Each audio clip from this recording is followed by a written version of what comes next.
पीरो मुर्शिदे कामिल सतगुरु मौला के वचनों को मानता है तो उसके अंदर बाहर खुशी की किसी तरह की कोई कमी नहीं रहती। पीर फकीर सबका भला करते हैं, भला सोचते हैं और भले के लिए प्रेरित करते हैं। ये अलग बात है, इंसान अपने कर्मों के अनुसार दुख सुख हासिल करता रहता है, पर इंसान अगर अपने गुरु मुर्शिदे कामिल के वचनों को माने तो जन्मों जन्मों के पाप कर्म कट जाते हैं। इस जन्म की तो बात छोड़िए, पर यह संभव है अगर सुमरन करो। यह तभी संभव है अगर सेवा करो। सेवा से मन सुमरन में लगता है और सुमरन से मन पीर फकीर के वचनों पे अमल करने में लगता है। कितने भी चतुर चालाक इंसान हो जाए, कितना भी आलिम फाजिल हो जाए, पर बिना गुरु के अधूरा रहता है। गुरु खास करके रूहानी सूफी संत जो होते हैं वो इंसान का मार्गदर्शन करते हैं, इंसान को खुशियों का राह दिखाते हैं। जो वचन सुन के अमल कर लेते हैं उनके घरों में, उनके शरीरों में जरूर खुशियां आती हैं, बरकतें आती हैं। क्योंकि पीर फकीर परमपिता परमात्मा से हमेशा दुआ करते हैं, भले के लिए हमेशा प्रार्थना अरदास करते हैं, सबकी खुशी के लिए। इंसान जब वचन सुन के उस पे चलना शुरू करता है, जब वचन सुन के मानना शुरू करता है, तो धीरे धीरे उसके घर में खुशियां आती हैं और तमाम परेशानियां दुख दर्द दूर होते चले जाते हैं। तो वचनों पे अमल करना अति जरूरी है। मन मते जब भी इंसान चलता है वो ठोकर खाता है, मन फूल के इंसान को कुप्पा कर देता है और उंगली लगाने वाले को मौका मिल जाता है। अगलाई डब्बू कुत्ता कंते, कई लोग ऐसे होते हैं खुद सामने नहीं आते पर दूसरों को जीने नहीं देते। कोई ना कोई गलत बात, कोई ना कोई बुरी बात उसको सिखाते रहना, उसको समझाते रहना, ये कई लोगों का पेशा हो जाता है। जैसे एजेंट होते हैं, दलाल होते हैं, उनका काम होता है कि एक दूसरी पार्टी को मिलाना, बीच में से पैसा खाना।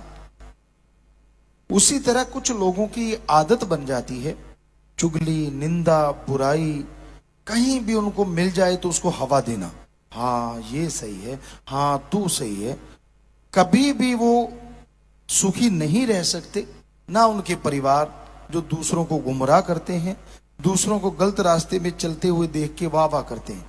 और जब खुद पे फिर बीमारियां आनी शुरू होती हैं या घर में कोई परेशानियां आनी शुरू होती हैं या बर्बादी की कगार पे जब पहुंचने लगते हो, तब सोचते हो यार मैंने तो ऐसा कुछ किया ही नहीं।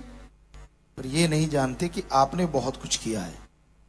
आपने घरों में लड़ाई करवा दी, आपने लोगों में आपस में फूट डलवा दी, आपने राम नाम से लोगों को दूर किया।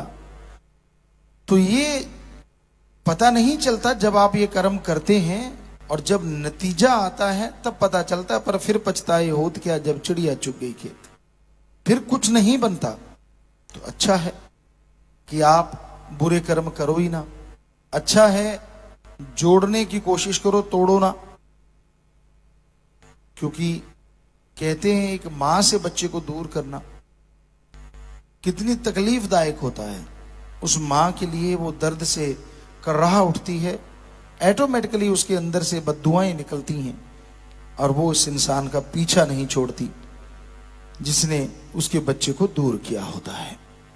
तो उसी तरह अल्लाह वाहिगुरु राम से जो कोई जोड़ता है उसके खुशियों की कोई कमी नहीं रहती, और जो तोड़ने की कोशिश करता है, हवा देता रहता है कि हाँ भाई तू तो सही, तू तो ये वो फलां, तो वो हमेशा दुखदाई रहता है, हमेशा घर में शरीर में परेशानियों का आलम रहता है। इसलिए तोड़ो ना जोड़ो, राम से, अल्लाह वाहिगुरु गौड़ खुदा रब से, अच्छे कर्मों से कभी भी किसी को भी गलत राय मत दो। अगर कोई गलत चल भी रहा है तो उसे समझा के मालिक के रास्ते पे लेके आओ, तो खुशियों से माला माल होती हो। इश्क कमाना राम से, वचनों पे अमल कमाना होता है। और आपकी कोई अलग से हरकत मालिक को खुश नहीं कर सकती। उसकी खुशी के लिए है कि आप सुमरण करते हो, सेवा करते हो, वचनों पे अमल करते हो। उस राम को, अल्लाह वाहिगुरु गॉड को खुश करने के लिए यही बातें जरूरी हैं कि आप मालिक की बनाई सृष्टि से बेगर्ज प्यार करें, उसकी भक्ति इबादत करें, हमेशा उसके नाम का जाप करें और मालिक से मालिक को मांगते हुए आगे बढ़ें। तो कहने का मतलब वो साईं जी के वचन कि आपकी आवाज खुदा की आवाज, तो जैसे बोलते खींच पड़ती, अंदर खींच लेते। और ये हकीकत होती है। पूर्ण मुर्शिद कामिल जब नाम लेके बुला दे, आवाज दे, चाहे वो नाम आपका लाखों बार दुनिया लेती हो, पर जब गुरु मुर्शिद कामिल उस नाम को बुलाता है तो एक अलग ही आनंद, एक यादगार लम्हा पूरी लाइफ का बन जाता है, पूरी जिंदगी का बन जाता है और एक अलग ही मजा आता है। शाह सतनाम जी दाता रहबर ने कहा कि हम थे, हम हैं, हम ही रहेंगे। यानी शाह मस्तान, शाह सतनाम एक ही बात। तो हमने उनको ऐसी बातें रूबरू होते देखा है, क्योंकि आवाज तो वही रहेगी, उसमें तो कोई बदलाव आ ही नहीं सकता। जब वो वही थे, वही हैं, वही रहना। तो जब भी नाम लेके बुलाते, जब भी कोई बात करते, तो एक अंदर कशिश, रोंगटे खड़े हो जाते, एक आनंद, आंखों में अश्रुधारा अपने आप लुढ़कती हुई कब नीचे चली जाती, कब वो हीरे मोती लाल जवाहरात बन जाती, कुछ कहा नहीं जाता। क्योंकि उसके प्यार में वो आया है जिसने सबके पाप हरने हैं। धरती पे वो आया है जिसने इंसानियत का, नेकी का, नेक नियत का बीड़ा उठाया है। इश्क हकीकी जिसको लग जाता है वो जानता है, या फिर उसका मालिक मौला जानता है, दूसरा नहीं पहचान पाता। इश्क मजाजी जो दुनिया आपस में करती है, कि तन के भूखे, एक दूसरे के धन के भूखे, एक दूसरे की जायदाद के भूखे, एक दूसरे से वाह करवाने के भूखे, सीधे साधे शब्दों में कहें स्वार्थ गर्ज से जो प्यार जुड़ा होता है उसे मजाजी इश्क कहा जाता है। और आत्मिक प्यार जो अपने पीरो मुर्शिद कामिल से करते हैं, उस अल्लाह वाहिगुरु राम से करते हैं, गॉड सुप्रीम पावर से करते हैं, वो इश्क हकीकी होता है। क्योंकि मजाजी जितना भी आप प्यार करोगे, असल तो आपके देखते देखते टूट जाएगा। अगर नहीं टूटेगा तो जिनसे आप मोहब्बत करते हो, कोई पहले चला गया, कोई पीछे रह गया, कोई उसकी याद में रोता रहा और कोई रोता रोता चला गया, साथ नहीं जाते। ये यहीं फिनिश हो जाता है, यहीं खत्म हो जाता है। इश्क हकीकी जो होता है, हकीकी, आत्मिक, रूहानी, अपने मुर्शिद कामिल से, अल्लाह वाहिगुरु गॉड खुदा रब से, वो कभी टूटता नहीं। आप लाख अपनी बाह अपने मुर्शिद सच्चे से छुड़वाओ, जितना मर्जी छुड़वाओ, वो कभी नहीं छोड़ेगा। एक बार अगर आपकी बाह आपने उसको पकड़वा दी, गुरमंत्र नाम ले लिया, ये जहान तो क्या, वो अगले जहान में भी मौत के बाद आपके आगे आ खड़ा होगा, आ भाई तुझे लेके चलो। ऐसा होता है इश्क हकीकी, वो कभी टूटता नहीं। और उसके इश्क में जो कोई उसका होके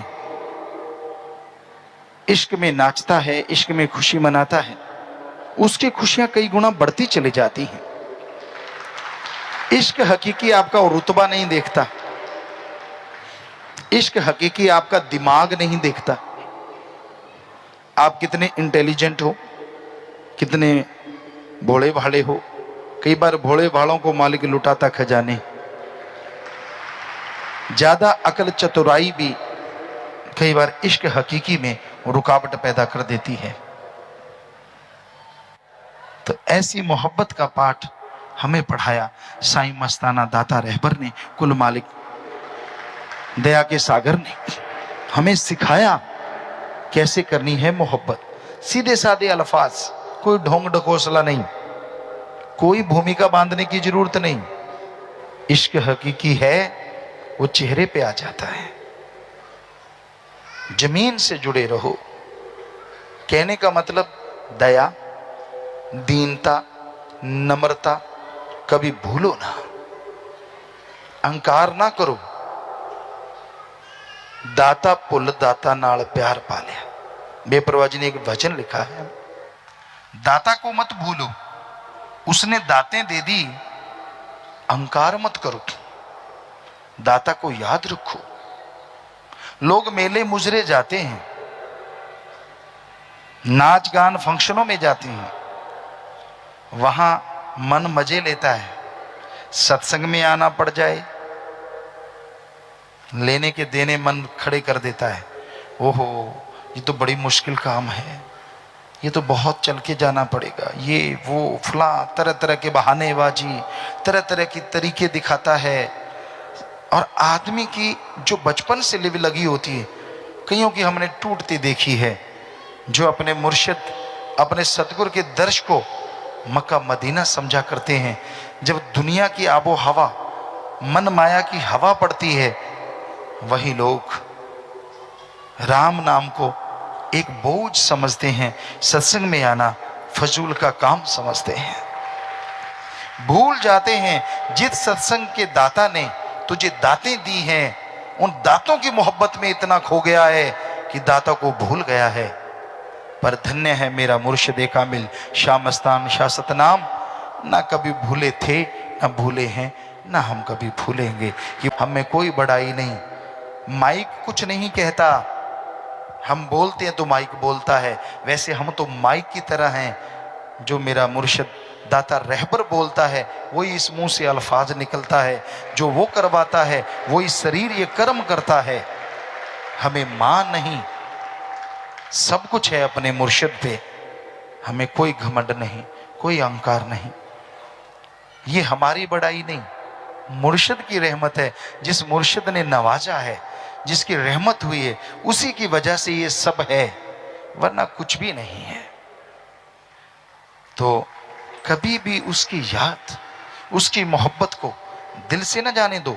ਧੰਨ ਧੰਨ ਸਤਿਗੁਰੂ ਤੇਰਾ ਹੀ ਆਸਰਾ। ਗੁਰੂ ਜੀ ਦੀ ਪਿਆਰੀ ਸੰਗਤ ਨੂੰ ਨਿਵੇਦਨ ਕੀਤਾ ਜਾਂਦਾ ਹੈ ਕਿ ਹਰ ਰੋਜ਼ ਸਤਸੰਗ ਸੁਣਨ ਦੇ ਲਈ ਸਾਡੇ ਚੈਨਲ ਡੇਰਾ ਸੱਚਾ ਸੌਦਾ ਨੂੰ ਸਬਸਕ੍ਰਾਈਬ ਕਰ ਲੈਣਾ ਜੀ।